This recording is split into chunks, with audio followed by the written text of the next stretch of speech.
सुसमाचार उसका 6 अध्याय 17 से लेकर 38 पद तक हम अध्ययन करेंगे। लूका का सुसमाचार उसका 6 अध्याय उसका 17 पद से लेकर 38 वचन तक। परमेश्वर के वचन को आदर देते हुए हम अपने स्थानों पे खड़े हो जाएंगे। सबके पास बाइबल है ना? जिस किसी के पास नहीं है तो कृपया बाइबल को ले लें। यहाँ पे लिखा है, तब वह उनके साथ उतरकर चौरस जगह में खड़ा हुआ और उसके चेलों की बड़ी भीड़ और सारे यहूदिया, यरूशलेम और सूर और सैदा के समुद्र के किनारे से बहुत लोग जो उसकी सुनने और अपनी बीमारियों से चंगा होने के लिए उसके पास आए थे वहां थे। और अशुद्ध आत्माओं के सताए हुए लोग भी अच्छे किए जाते थे। सब उसे छूना चाहते थे क्योंकि उसमें से सामर्थ निकलकर सबको चंगा करती थी। तब उसने अपने चेलों की ओर देखकर कहा, धन्य हो तुम जो दीन हो, क्योंकि परमेश्वर का राज्य तुम्हारा है। धन्य हो तुम जो अब भूखे हो, क्योंकि तृप्त किए जाओगे। धन्य हो तुम जो अब रोते हो, क्योंकि हंसोगे। धन्य हो तुम जब मनुष्य के पुत्र के कारण लोग तुमसे वैर करेंगे और तुम्हें निकाल देंगे और तुम्हारी निंदा करेंगे और तुम्हारा नाम बुरा जानकर काट देंगे। उस दिन आनंदित होकर उछलना, क्योंकि देखो तुम्हारे लिए स्वर्ग में बड़ा प्रतिफल है। उनके बाप दादे भविष्यवक्ताओं के साथ भी वैसा ही किया करते थे। परंतु हाय तुम पर जो धनवान हो, क्योंकि तुम अपनी शांति पा चुके। हाय तुम पर जो अब तृप्त हो, क्योंकि भूखे होगे। हाय तुम पर जो अब हंसते हो, क्योंकि शोक करोगे और रोओगे। हाय तुम पर जब सब मनुष्य तुम्हें भला कहें, क्योंकि उनके बाप दादे झूठे भविष्यवक्ताओं के साथ भी ऐसा ही किया करते थे। परंतु मैं तुम सुनने वालों से कहता हूं कि अपने शत्रुओं से प्रेम रखो। जो तुमसे वैर करे उनका भला करो। जो तुम्हें श्राप दे उनको आशीष दो। जो तुम्हारा अपमान करे उनके लिए प्रार्थना करो। जो तेरे एक गाल पर थप्पड़ मारे और उसकी और दूसरा भी फेर दे, और जो तेरी दोहर छीन ले उसको कुर्ता लेने से भी ना रोक। जो कोई तुझसे मांगे उसे दे, और जो तेरी वस्तु छीन ले उससे ना मांग। जैसा तुम चाहते हो कि लोग तुम्हारे साथ करें, वैसा तुम भी उनके साथ वैसा भी करो। यदि तुम अपने प्रेम रखने वालों के साथ प्रेम रखो तो तुम्हारी क्या बढ़ाई, क्योंकि पापी भी अपने प्रेम रखने वालों के साथ प्रेम रखते हैं। यदि तुम अपनी भलाई करने वालों ही के साथ भलाई करते रहो तो तुम्हारी क्या बढ़ाई, क्योंकि पापी भी ऐसा ही करते हैं। यदि तुम उन्हें उद्धार दो जिनसे फिर पाने की आशा रखते हो तो तुम्हारी क्या बढ़ाई, क्योंकि पापी पापियों को उद्धार देते हैं कि उतना ही फिर पाएं। वरन अपने शत्रुओं से प्रेम रखो और भलाई करो, और फिर पाने की आशा ना रखकर उद्धार दो, और तुम्हारे लिए बड़ा फल होगा और तुम परम प्रधान के संतान ठहरोगे। क्योंकि वह उन पर जो धन्यवाद नहीं करते और बुरों पर भी कृपालु है। जैसा तुम्हारा पिता दयावंत है वैसा ही तुम भी दयावंत बनो। दोष मत लगाओ तो तुम पर भी दोष नहीं लगाया जाएगा। दोषी ना ठहराओ तो तुम भी दोषी नहीं ठहराए जाओगे। क्षमा करो तो तुम्हें भी क्षमा किया जाएगा। दिया करो तो तुम्हें भी दिया जाएगा। लोग पूरा नाप दबा दबाकर और हिला हिलाकर और उभरता हुआ तुम्हारी गोद में डालेंगे, क्योंकि जिस नाप से तुम नापते हो उसी से तुम्हारे लिए भी नापा जाएगा। ये परमेश्वर का वचन है। कृपया बैठ जाओ। हम प्रार्थना करें। प्रभु, आपके वचन हमारे सामने हैं और हम इस बात का अंगीकार करते हैं कि आपके वचन को पढ़ना, आपके वचन को सुनना और उसके अनुसार अपने जीवन को ढालना और चलना आसान नहीं है। जब हम पढ़ ही रहे थे तो प्रभु हम जांच रहे थे उस आईने में जो आपका वचन है, अपने आप को कि हम किस तरह है। उन्हें दीजिए कि आपका आत्मा में मिनिस्टर करे, आपकी आत्मा हमसे सीधे रूप से बात करे। हमारी कमजोरियों में आप हमारी ताकत बढ़े, हमारी झूठी धार्मिकता में आप हमारा विश्वास करें, हमारे गिरते डगमगाते पांव को आप अपनी ढाल देंगे। मसीह यीशु के नाम से मांगते हैं। हम देख रहे हैं लूका का सुसमाचार, उसका 6 अध्याय 17 से लेके 38 पद तक। मेरे साथ एक ऐसे कमरे में चले कुछ पल के लिए, जो आम कमरा नहीं है, जो आम जगह भी नहीं है। कुछ पल के लिए बिना कोई पैसा खर्चे हुए मैं आपको राष्ट्रपति भवन ले जाना चाहता हूँ, उसकी सैर करवाना चाहता हूँ। और आप देखें कि जब आप उसमें दाखिल होते हैं तो सारी चीजें जो है कैसे अपनी जगह पे स्थिर हैं, कैसे सारी जगह चीजें जो है अपनी अपनी नियुक्त की जगह पे ही खड़ी हुई हैं। कोई भी चीज इधर उधर जो है बिखरी हुई नहीं है। कोई भी चीज जो है अपना स्थान छोड़कर ऐसे ही कहीं पे पड़ी हुई नहीं है। और उसके विपरीत एक ऐसी जगह पे आ जाएं जो हमारे सबके घरों में पाई जाती है, जिसको हम स्टोर कहते हैं। खासतौर पे जब कभी किसी ने आना होता है और हमें जल्दी होती है, हम क्या करते हैं, सारी चीजों को उठा के उसमें फेंक देते हैं और सारे ऑर्डर को क्या कर देते हैं, हम अबॉलिश कर देते हैं, उस ऑर्डर को खत्म कर देते हैं। क्यों? क्योंकि हमें बाहर जो है उसको अच्छा दिखाना है, और उसके चलते जो अंदरूनी कमरा है, जहां अंदर का रूम जो है उस पे तहस नहस हो जाती है। राष्ट्रपति का भवन, प्रेसिडेंट्स हाउस,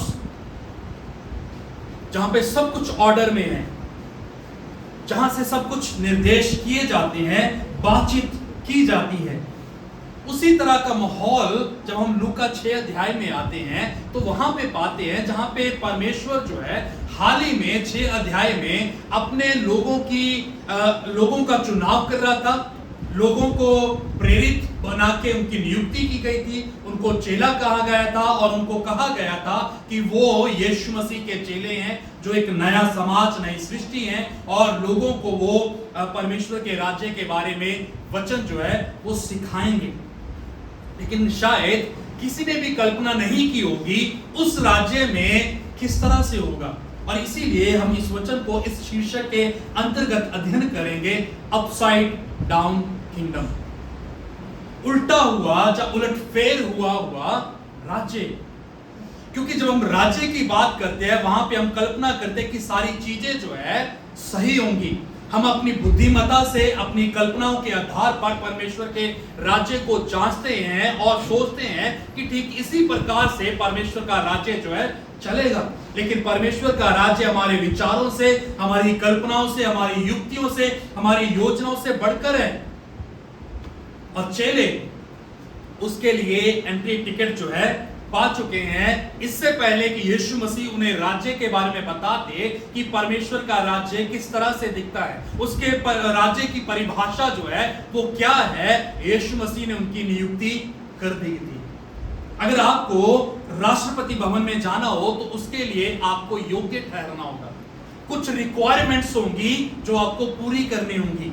और जब यीशु मसीह राज्य के लिए लोगों की नियुक्ति कर रहे थे तो किसका चुनाव करना चाहिए था? जो पढ़ा लिखा होता, जो स्किलफुल होता, जो हुनरमंद होता, जिसके पास तमाम तरह के वरदान होते, जो पैसे में सक्षम होता, समाज में जिसका रेपुटेशन होता, बोलने में वो स्किलफुल होता कि अपनी बातों को एक अच्छे तरीके से, एक अच्छा ढांचा बनाकर रख सकता। लेकिन सबको यीशु मसीह ने क्या किया? अचंभित किया, और ऐसे लोगों को अपने प्रतिनिधित्व होने का चुनाव करने के लिए ले आया जो नो बॉडी है, जिनका अपना वजूद कुछ भी नहीं है। कौन था यीशु मसीह का चेला? पहले बात आती है पतरस की। पतरस जो अपने आप में कभी अपने वचनों पे खड़ा नहीं हो सकता था, हमेशा डगमगाता रहता था। शमौन, जिसका अर्थ होता है सरकंडा, जो झूलता रहता है, जो एक स्थान जो है, एक वचन जो है उस पर अडिग नहीं बना रहता, वो जैसा बहाव होता है उस बहाव में बह जाता है। और वो शमौन था। उसके बीच हम लास्ट में पढ़े थे जिसका नाम यहूदा था, और उसके साथ आगे लिखा हुआ है कि ये वो यहूदा था जो यीशु मसीह को पकड़वाने वाला था। वो यीशु मसीह के चेलों की लिस्ट में आ गया। अगर आप और मैं यीशु मसीह की जगह पे होते तो ये लोग कभी भी चेलों की लिस्ट में नहीं आते। हम किसको चुनते? जो स्किलफुल होता, जो अच्छा बोलने वाला होता, जो अच्छा दिखने वाला, पर्सनैलिटी वाला होता, जिसके कपड़े होते खास होते, जो जिसका रंग रूप अच्छा होता, जिसका कद काट होता, जो होशियार होता। लेकिन ये अपने आप में कुछ भी नहीं थे। परमेश्वर ने इनका चुनाव कर लिया।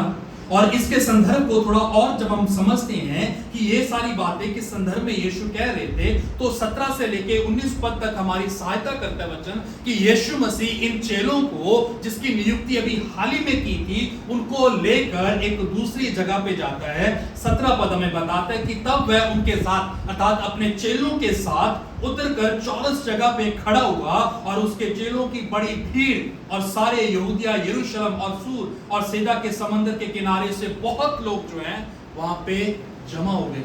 3 तरह की ऑडियंस है वहां पे। यीशु मसीह के 12 नए चेले, फिर एक बड़ी भीड़ जो यीशु मसीह के पीछे पीछे चला करती थी चेलों की, और फिर उसके बाद तमाम जगहों से आए हुए लोग जो यरूशलेम से, यहूदिया से, सूर और सैदा के समंदर किनारों से आए हुए लोग हैं।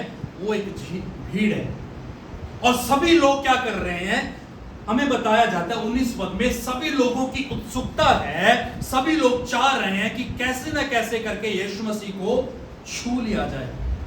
कहां से सीखा कि अगर मैं उसके वस्त्र के पल्लू को छू लूं तो भी मैं चंगी हो जाऊंगी। और ये लोग क्यों छूना चाहते थे? चंगाई पाने के लिए, जैसा हमें 18 पद बताता है, बीमारियों से छुटकारा पाने के लिए, जो दुष्ट आत्मा से ग्रस्त थे उन लोगों को चंगाइयां चाहिए थी और इसीलिए वो यीशु मसीह को छूना चाह रहे थे, क्योंकि वो जानते थे कि जब उसको छुआ जाता है तो उसमें से एक बड़ी सामर्थ निकलती है और चंगाई पैदा हो जाती है। लेकिन इस बीच में जब यीशु मसीह सब कुछ कर चुके तो 20 पद हमें बताता है, तब यीशु मसीह ने अपने चेलों की ओर देखा। 12 चेले, वो चेले नहीं जो भीड़ है, वो लोग नहीं जो समंदर के किनारों से लौटे हैं, वो लोग नहीं जो यहूदा, यरूशलेम और आसपास के सूर और सैदा के इलाकों से आए हुए हैं, नहीं, 12 जो चुने हुए हैं, जिन पे अभी हाल ही में मोहर लगी है कि वो यीशु मसीह के चेले हैं और यीशु मसीह के द्वारा ठहराए गए, बुलाए गए, चुने गए, प्रेरित हैं। उनकी और यीशु मसीह ने देखा और देखकर क्या कहा? वो चीजें जो वो एक्सपेक्ट नहीं कर रहे थे। और अगले पदों में 20 से लेकर 26 पद तक हम एक कंट्रास्ट को पाते हैं, भिन्नता को पाते हैं, जो यीशु मसीह दिखाना चाह रहे हैं कि यीशु मसीह का राज्य में होने का अर्थ जो है वो क्या है। कंट्रास्ट है, डिफरेंसेस जो है हमें वहां पे दिखाई पड़ते हैं। जो हमारा पहला बिंदु रहेगा वो है ब्लेसिंग्स एंड वोस, आशीषें और श्राप, परमेश्वर की तरफ से न्याय। क्या है वो चीजें जो यीशु मसीह अपने राज्य के बारे में बताते हैं? परमेश्वर के राज्य के बारे में जब परिभाषा यीशु मसीह देना शुरू कर रहे थे, हो सकता है कि चेले लोग सोच रहे होंगे कि यीशु मसीह का राज्य जो है वो आम सा है, लेकिन वो उसके बिल्कुल विपरीत काम कर रहा था। क्या कहा यीशु मसीह ने 20 पद में? धन्य हो तुम जो दीन हो, क्योंकि परमेश्वर का राज्य तुम्हारा है। धन्य हो तुम जो भूखे हो, क्योंकि तृप्त किए जाओगे। आपको याद होगा आधे से ज्यादा लोग जो यीशु मसीह के पीछे थे वो इसीलिए थे कि उनको खाना मिल जाएगा। आज का हो जाएगा, कल की कल देखेंगे, आज का देख लेंगे। यीशु मसीह कहते कि धन्य हो तुम जो दीन हो, अर्थात जो गरीब हैं। कुछ समय पहले मैं एक पास्टर का प्रचार सुन रहा था, वो बोल रहे हैं कि if you are a poor it's a कर्स।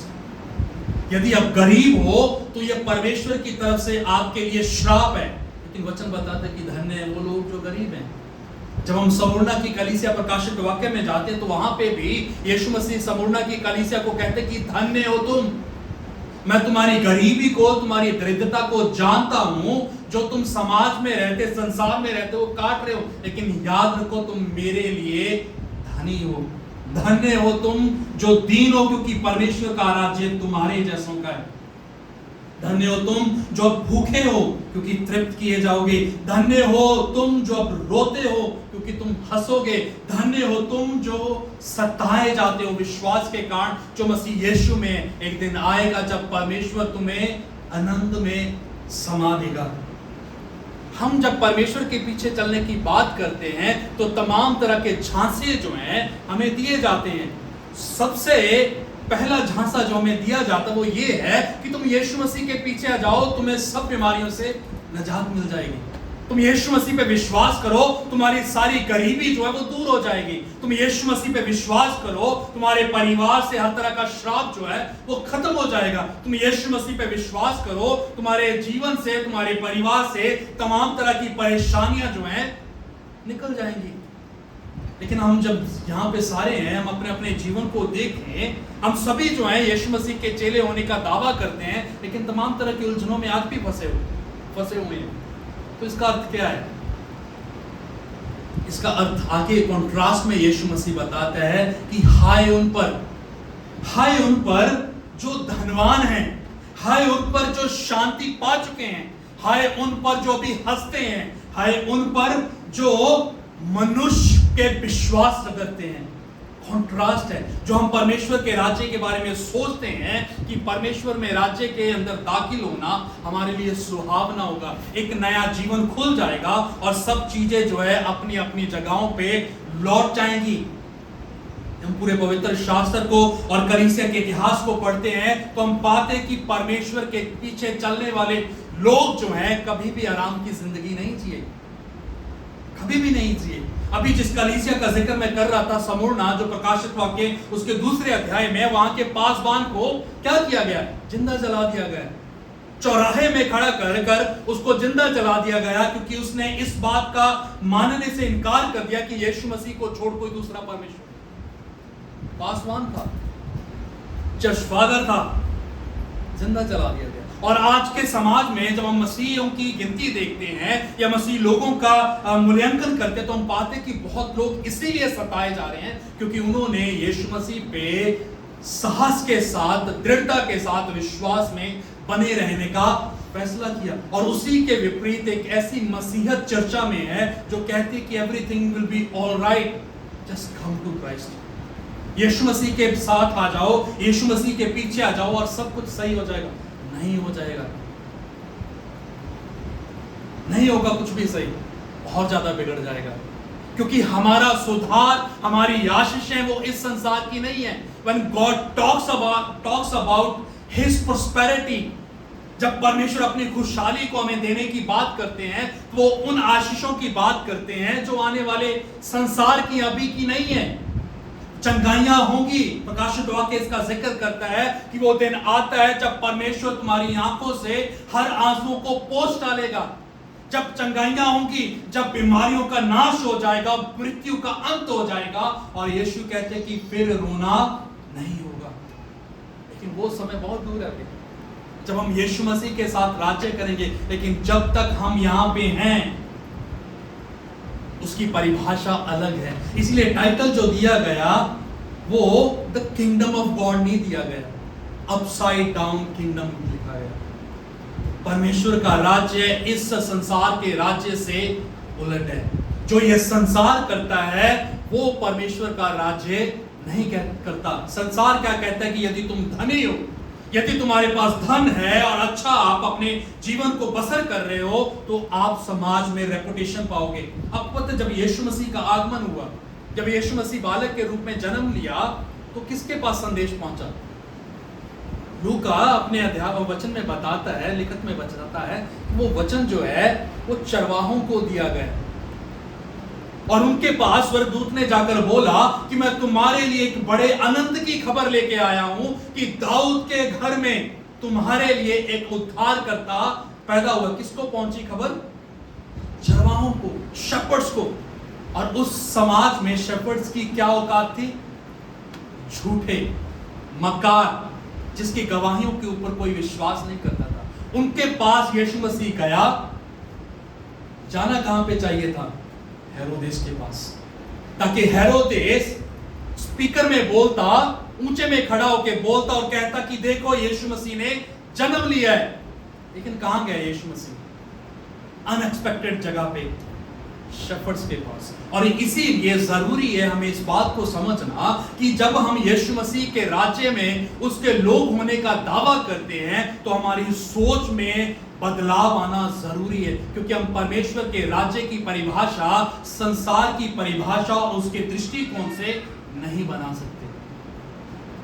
और इसीलिए यीशु मसीह कहते हैं कि यदि तुम मुझसे प्रेम करोगे तो उसका परिणाम क्या होगा, तुम्हें संसार के साथ शत्रुता करनी पड़ेगी।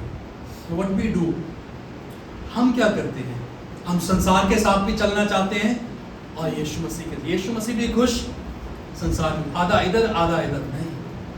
हम दो स्वामियों की सेवा यीशु कहते हैं नहीं कर सकते। और यीशु कहते हैं कि धन्य है वो लोग जो अभी रोते हैं, जो आंसू बहाते हैं, लेकिन वो कहां पे अड़े गए, उनका विश्वास क्या कहता है, no matter what I will trust in the Lord.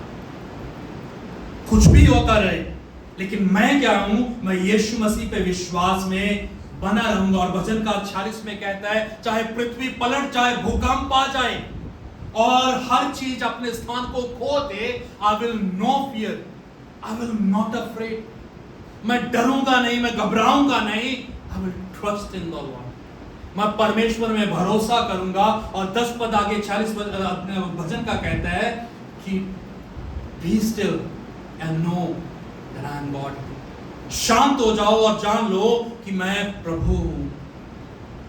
और यही चीज यीशु मसीह अपने चेलों को बताना चाह रहे थे कि जो इस संसार के लिए आशीषें हैं, हो सकता है वो परमेश्वर के राज्य में जाने के लिए आपके लिए परमेश्वर की तरफ से श्राप बन जाए। ये मानो ऐसा है कि जब हम संतान के लिए परमेश्वर से गुहार लगाते रहते हैं कि परमेश्वर हमें संतान दे, और जब परमेश्वर दे देता है सबसे पहला चीज क्या होती है परिवार में, वो परिवार चर्चाना बंद कर देता है। क्यों भाई, बच्चा छोटा है, नहीं जाएंगे, बहाना है। परमेश्वर से आशीष मांगी, परमेश्वर ने दे दी, बट व्हाट दैट बिकम, उसका परिणाम क्या हुआ, चर्च जाना बंद हो गया। परमेश्वर से मांगा, परमेश्वर मुझे बढ़ोतरी कर, मेरे काम काज में बरकत दे, और जब काम काज में परमेश्वर ने बरकत दी, हम इतना व्यस्त हो गए कि परमेश्वर को भूल गए। परमेश्वर ने आशीष दी, लेकिन वो आशीष क्या बने, मुझे परमेश्वर से दूर ले गए। मोस्ट ऑफ द टाइम हमारी जो आशीषें हैं मेरे और परमेश्वर के बीच में एक बड़े अंतराल को, एक बड़ी सेपरेशन को पैदा कर देती हैं कि हम परमेश्वर के साथ नहीं रह सकते। इसलिए जरूरी है इन लोगों को, जो चेले थे यीशु मसीह के, जिनको आने वाले टाइम में यीशु मसीह पूरा भार जो है संभाल देगा और कहेगा कि तुम जाके राज्य राज्य में प्रचार करो, उनके लिए जानना जरूरी है कि परमेश्वर का राज्य जो है वो संसार के राज्य जैसा नहीं है। जो संसार में गरीब है वो परमेश्वर की नजर में धनी है, क्योंकि उसका विश्वास अपने धन पे नहीं है, उसका विश्वास अपने ऊपर नहीं है, उसका विश्वास उस मसीहा पर है, उस परमेश्वर के ऊपर है जो सारी सृष्टि का रचयिता परमेश्वर है। इस बीच में 22 पद पे अगर आप नजर दौड़ाएं तो वहां पे लिखा हुआ 23 पद में इसका परिणाम क्या होगा। यीशु कहते हैं उस दिन आनंदित होकर उछलना। अब तुम सताए जा रहे हो, अब तुम घबराए जा रहे हो, डराया जा रहा है, भूखमरी में जो जी रहे हो, और हर दिन मानो ऐसे निकलता है जैसे आज अंतिम दिन हो, सब कुछ खत्म हो जाएगा। उस बीच में यीशु कहते हैं तुम्हारा उस दिन आनंदित होकर उछलना, क्योंकि देखो तुम्हारे लिए स्वर्ग में बड़ा प्रतिफल है। उनके बाप दादे भविष्यवक्ताओं के साथ भी वैसा ही किया करते हैं। What we are actually facing today, आज के दिन में जो हम जिसका सामना कर रहे हैं उसका परिणाम क्या होगा। परमेश्वर कहते हैं कि उस दिन में हम परमेश्वर में आनंदित होंगे, उछलेंगे। ना सिर्फ इतना, आगे यीशु कहते हैं कि हम परमेश्वर हमें फिर से रिस्टोर करेगा उस बड़े आनंद में जो आज हम परमेश्वर के राज्य के लिए होएंगे। तो इस सवाल के साथ मैं इस पॉइंट को छोड़ूंगा कि हमारे लिए परमेश्वर का राज्य जो है वो क्या बयान करते हैं। मेरे लिए परमेश्वर के राज्य की परिभाषा क्या है? मैं कैसे यीशु मसीह को देखता हूं? एक चंगा करने के वाले के रूप में, एक मुहैया करने वाले के रूप में, एक वो जो रिमोट की तरह मेरे लिए काम करे। मैं जब बोलूं वो हाजिर हो जाए, जब मैं उसको बोलूं कि उधर जा वो उधर चला जाए, जब मैं उसको बोलूं इधर आ वो इधर आ जाए, वो मेरे हाथ का रिमोट बन जाए। किस तरह से मैं यीशु मसीह को देखता हूं और उसके राज्य के बारे में मेरी परिभाषा जो है वो क्या है?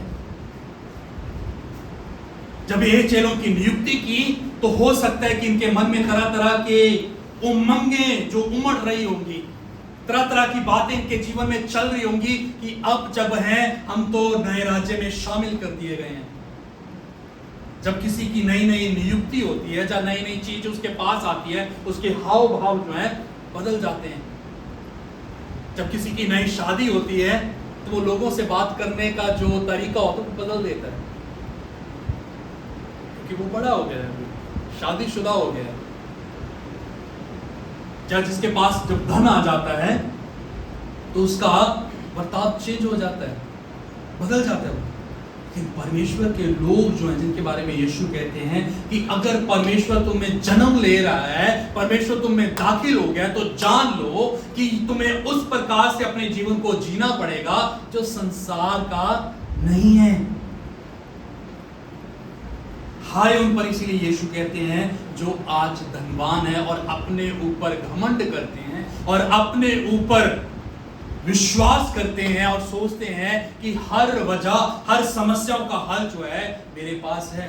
और इसीलिए नीति वचन में लिखा हुआ 3 अध्याय जब हम पढ़ते हैं 5वें पद में कि परमेश्वर में संपूर्णता का विश्वास तुम करो, अपनी बुद्धि का सहारा तुम ना लो।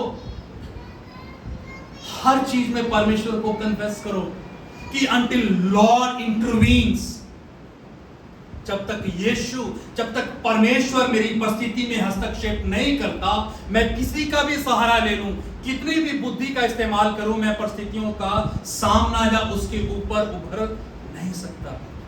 I will fail and fail again। कितनी भी कोशिशें कर लें हम। और इसीलिए कहते हैं कि हाय उन पर जो धनवान है। सुसमाचार में यीशु मसीह ने कहा था कि धनवान व्यक्ति का स्वर्ग में के राज्य में जाना क्या है? असंभव, मुश्किल है। सुई के नक्के में से ऊंट निकल जाएगा, लेकिन धनवान व्यक्ति जो है मुश्किल। क्यों? कि उसका भरोसा, उसका मन, उसका विश्वास कहां पे है? संसार में, उसकी अपनी धार्मिकता के ऊपर है। और दुर्भाग्य की बात है कि आज बहुत सारे मसीह लोग जो है उसी क्षेत्र में आते हैं जहां पे वो मसीह होने का दावा कर रहे हैं, लेकिन but they are not trusting Jesus. Yeshu में विश्वास नहीं करते। और यीशु मसीह कह रहे हैं कि हाय उन पर जो धनवान है। इसलिए धन्यवाद करें हम, अगर हम गरीब हैं तो एटलीस्ट हम परमेश्वर पे भरोसा कर सकते हैं। एटलीस्ट हम अपनी जरूरतों में, जब मंदी में हैं, जब तंगहाली में हैं, तो हम कह सकते हैं कि परमेश्वर मैं तेरे पे निर्भर होता हूं। हम कह सकते हैं कि परमेश्वर मैं अपनी सहायता नहीं कर सकता। धनवान व्यक्ति नहीं कहेगा। धन्यवाद करें कि परमेश्वर ने आपको इस परिस्थितियों में लाके रखा है कि जहां पे आप सबसे ज्यादा परमेश्वर के ऊपर निर्भर हो सकते हैं। आगे कहते हैं कि हाय तुम पर अब तृप्त हो, क्योंकि वो बाद में क्या होंगे? भूखे होंगे। धनी व्यक्ति और लाजरस की कहानी आपको पता हो गई। धनी व्यक्ति क्या कह रहा था परमेश्वर को? किसको भेज, इसको भेज ताकि ये मुझे थोड़ा सा पानी पिला दे। इसको भेज ताकि मेरे भाइयों को जाके सुसमाचार सुना दे। धनी व्यक्ति ने सब कुछ अपना आराम से बिताया, सब कुछ अपने जीवन को जी रहा था, लेकिन अंत में क्या हुआ? ऐसी जगह पहुंचा जहां पे वो भूखा मर रहा था, प्यासा था।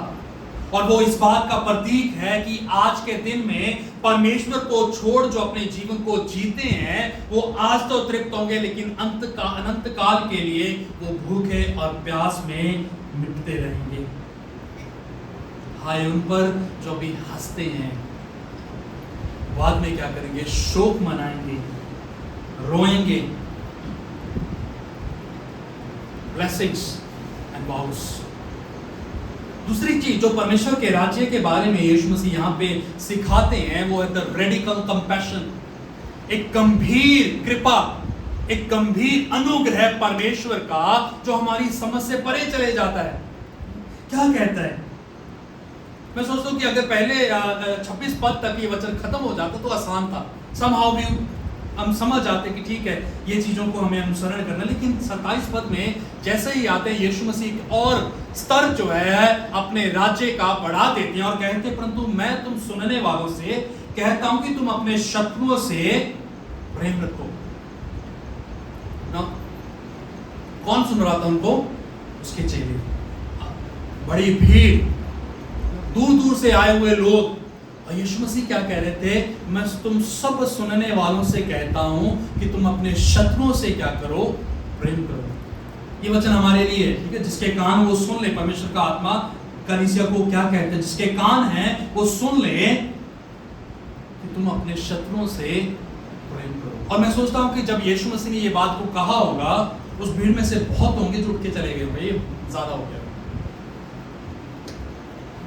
क्योंकि हम सब की एक सुनने की एक क्षमता है, एक लिमिट है जहां तक हम सुन सकते हैं। और जब वो सीमा लांघ दी जाती है then we just close our ears, तब हम अपने कानों को बंद कर लेते हैं, इधर उधर देखने लग जाते हैं, जो इस तरह का साइन होता है कि मैं सुनने वाले को अभी क्या कर रहा हूं? नजरअंदाज कर रहा हूं। सुनता रहा हूं लेकिन मैं सुनना नहीं चाहता।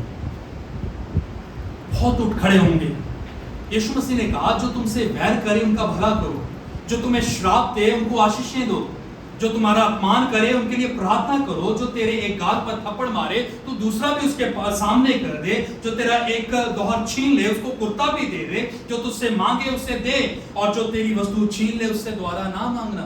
ये काम के प्रिंसिपल्स आ गए, काम के सिद्धांत हैं। परमेश्वर के राज्य में ऐसा नहीं हो सकता। हम मसीही लोग जो हैं इस तरह की मसीहत से अभी अनजान हैं। हम जानते हुए भी ये सारे सिद्धांतों को अभ्यास में नहीं लाना चाहते। क्यों?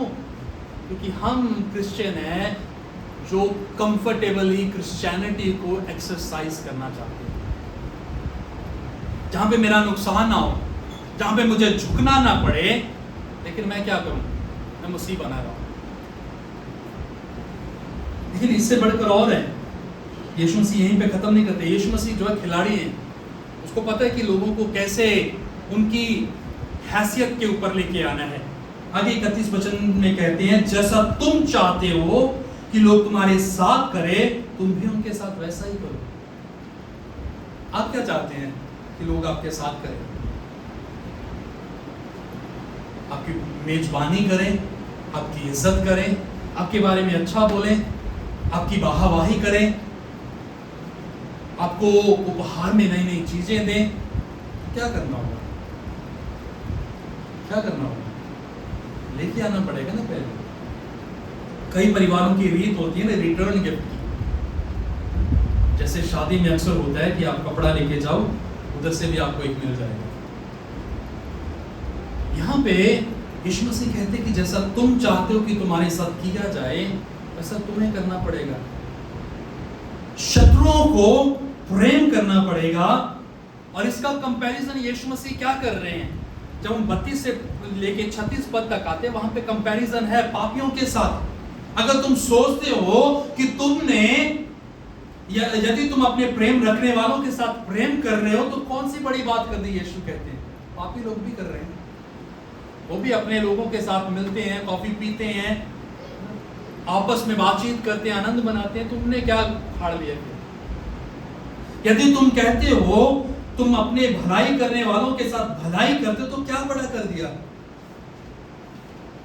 यीशु मसीह कहते हैं यदि तुम उन्हें उधार दो जिनसे फिर पाने की आशा रखते हो तो तुमने कौन सी बड़ा काम कर दिया? संसार भी कर रहा है। बड़ी बात क्या है? कोई जब आपसे बोले कि मेरे साथ 1 मील तक आ जा, अब 2 मील तक चले जाए। कोई आपकी सहायता मांगे, आप उस सहायता से बढ़कर उसके लिए करने को तत्पर हो। वो यीशु मसीह कहते हैं कि परमेश्वर के राज्य के प्रिंसिपल्स हैं, जिसको बहुत ज्यादा थियोलॉजियन जो हैं वो तो गोल्डन रूल बोलते हैं, लव योर एनिमीज। जो कहने में बहुत अच्छा लगता है ना, एक अच्छा स्टेटमेंट है, लव योर एनिमीज, लेकिन होता नहीं है। साथ वाले बैठे व्यक्ति के साथ जो है कहीं ना कहीं हम घृणा करते हैं, ये मेरे साथ बैठे, मैं भाई परवीन को नहीं बोल रहा, बहुत बार ऐसा होता है कि मेरे साथ बैठ गए, ये मुझे पसंद नहीं है, इसके विचार जो मेरे साथ मिलते नहीं है, इसको प्रेम नहीं कर सकता। It is easy to love the like minded, जो मेरी तरह सोचते हैं, जो मेरी तरह कार्य को करते हैं, उनसे प्रेम करना, उनके साथ बने रहना बहुत आसान है। लेकिन यीशु मसीह क्या कहते हैं, तुम्हें उस मार्ग से निकलकर आगे बढ़ना होगा। रेडिकल कंपैशन, वो चीज जो आसान नहीं है, वो चीज जो इजीली नहीं की जा सकती, आपको अपनी सीमाओं को लांघ कर जाना पड़ेगा और कहना पड़ेगा आई लव यू, कि मैं तुमसे प्रेम करता हूं। यीशु मसीह ने किया। और रोमियो में पौलुस कहता है, यीशु मसीह कहते हैं कि पौलुस कह रहा है कि जब मैं पाप ही में था तब यीशु मसीह हमारे लिए क्या कर गया, मर गया। भले व्यक्ति के लिए तो ऐसा करना सहज है, कोई भी कर देगा, लेकिन यीशु मसीह ने किन के लिए किया, पापियों के लिए किया। किन लोगों को बोल रहा है यीशु मसीह, 6 लोगों को, 12 लोगों को, और 12 लोगों में कौन शामिल था, जिनकी रेपुटेशन नहीं है। उसमें मत्ती भी था, जो चुंगी लेने वाला था, रोमी साम्राज्य के अधीन काम कर रहा था और यहूदी लोगों से कर वसूल करता था, और यहूदी लोग उसको अपना विरोधी मान रहे थे, और उनको सुनाई दे रहा था, यीशु मसीह कह रहे थे कि love your enemies. Who is your biggest enemy? आपका सबसे बड़ा शत्रु कौन है? You can name it.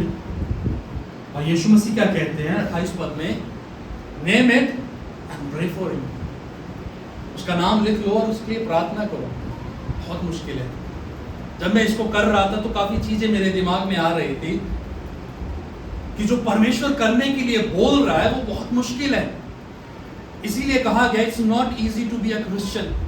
मसीह होना जो है वो आसान नहीं है। कहने को बहुत आसान है कि हाँ जी हम हालेलुया वाले हो गए हैं, हम प्रेज द लॉर्ड हालेलुया आमीन बोलने वाले हो गए हैं, हम मसीह हो गए, but then to exercise what the word says is very very difficult. लेकिन यीशु मसीह उपेक्षा करते हैं हर उस व्यक्ति से जो यीशु मसीह के पीछे चलता है, ताकि वो कहे कि मैं यीशु का हूं। और इसीलिए पौलुस गलतियों की पुस्तक में कहता है 2 अध्याय 20 पद में कि I have been crucified with Christ on the cross. मैं यीशु के साथ क्रूस पर क्रूसित कर दिया गया। ये जीवन मेरा नहीं, अब यीशु का है, जो विश्वास में मुझे उससे मिला है। और यदि जीवन उसका है तो बातें किसकी होंगी? मेरी तो नहीं हो सकती। अगर घर प्रभु का है तो रजिस्ट्री मेरे नाम की तो नहीं हो सकती, मालिक मैं नहीं हो सकता। तो यदि ये जीवन परमेश्वर का है तो परमेश्वर के प्रिंसिपल्स के साथ जो है आपको जीना पड़ेगा। यदि हम कह रहे हैं कि हम यीशु मसीह की परमेश्वर की संतान है, तो जरूरी है कि हम उस संतान के नाते अपने जीवन को जिए।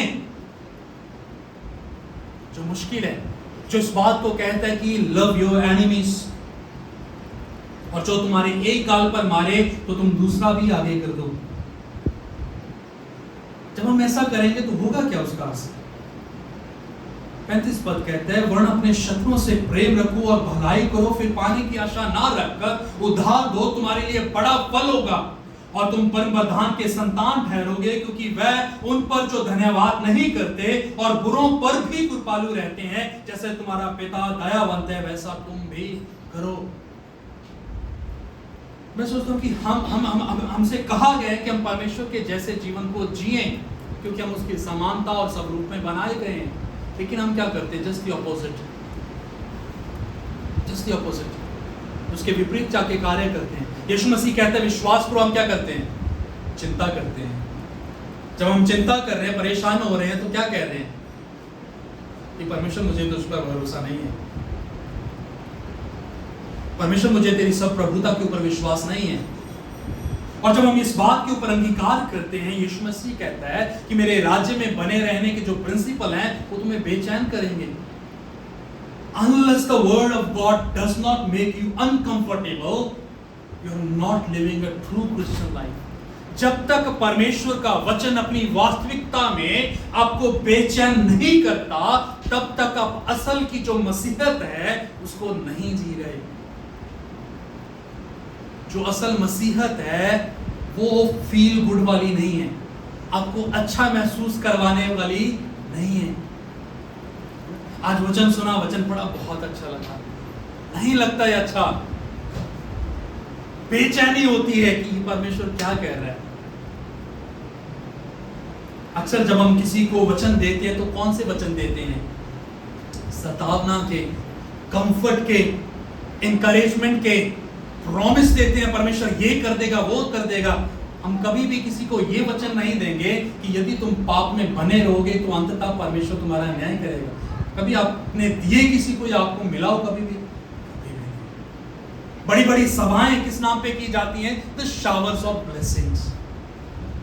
कभी भी आपने सुना कि सच्चा पश्चाताप की सभा, न्याय की सभा, परमेश्वर में लौटने की सभा?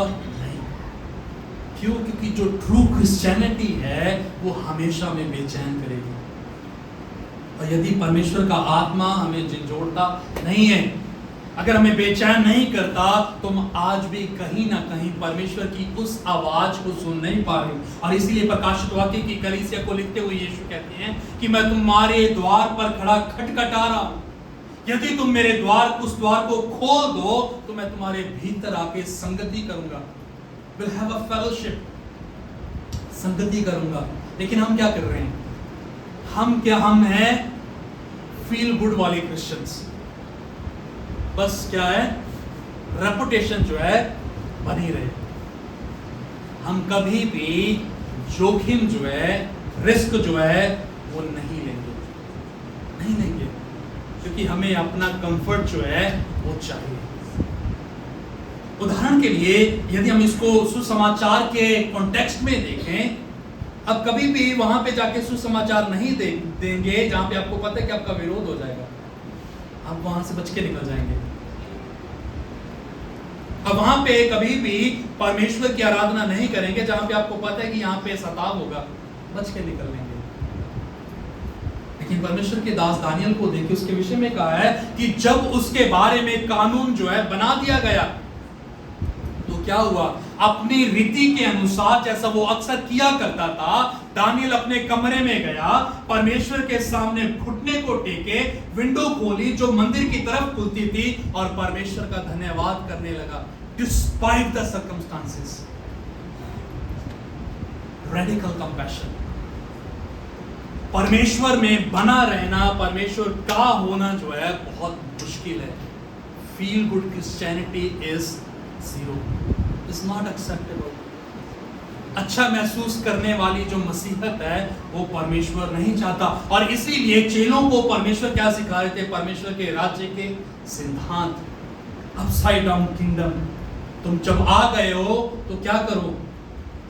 जान लो कि परमेश्वर का राज्य संसार जैसे कार्य नहीं करता। तीसरी बात जो हम सीखते हैं 37 से लेकर 38 पद तक, वो है गिविंग एंड जजिंग।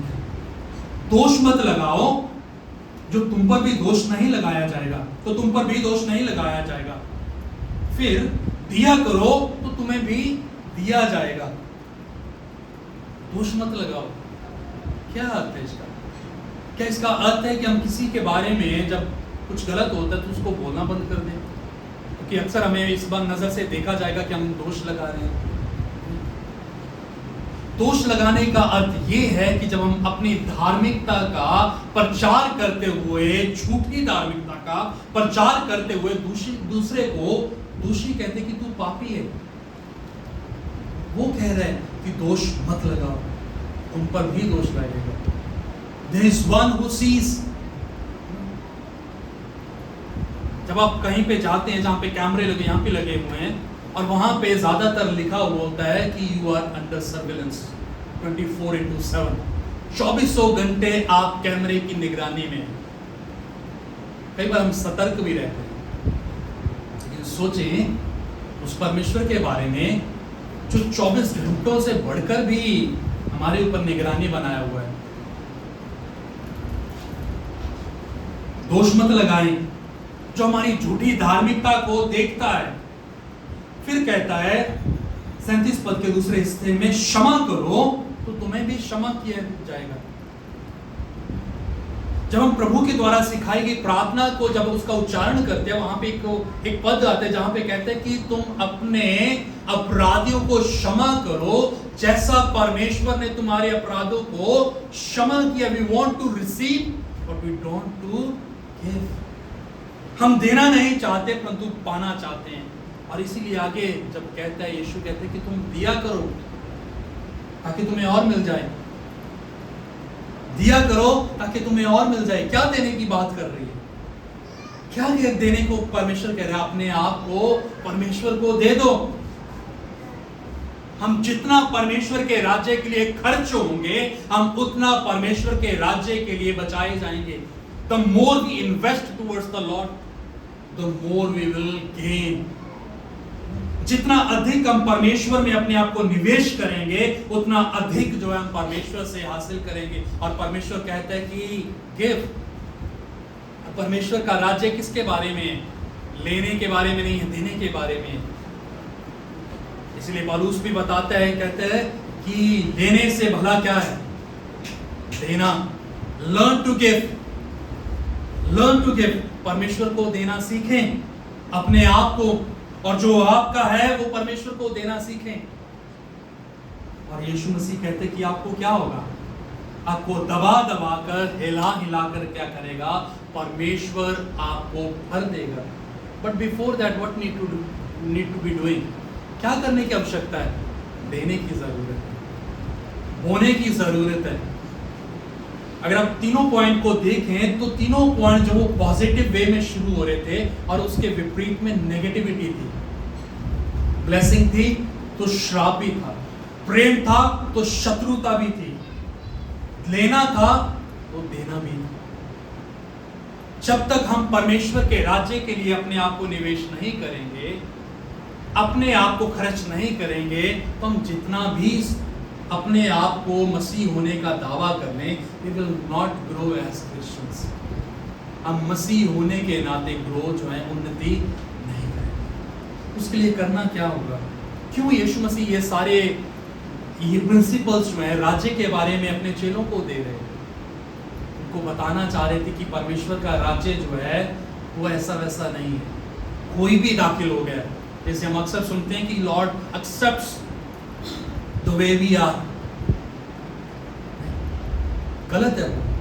हम जैसे हैं परमेश्वर में वैसा नहीं है एक्सेप्ट करते, वैसा नहीं ग्रहण करते। He accepts us despite the fact the way we are। उन बातों को जानते हुए भी परमेश्वर क्या करते हैं? हमें एक्सेप्ट करते हैं। किसके बेसिस पे? यीशु मसीह के बेसिस पे। लेकिन हमें वहीं पे नहीं छोड़ते। तो इसमें आप सहानुभूति ना रखें, सतावना मत खोजें कि हम जैसे हैं परमेश्वर हमें ग्रहण कर देगा। नहीं करेगा। देयर इज अ टाइम, समय जो है उसकी नियुक्ति की हुई है। और इसीलिए जरूरी है कि जब हम अपने आप को मसीह होने का दावा करते हैं, परमेश्वर के होने का दावा करते हैं, तो अपने आप को जांच लें कि क्या हम इन पहलुओं से अपने आप को सही पाते हैं।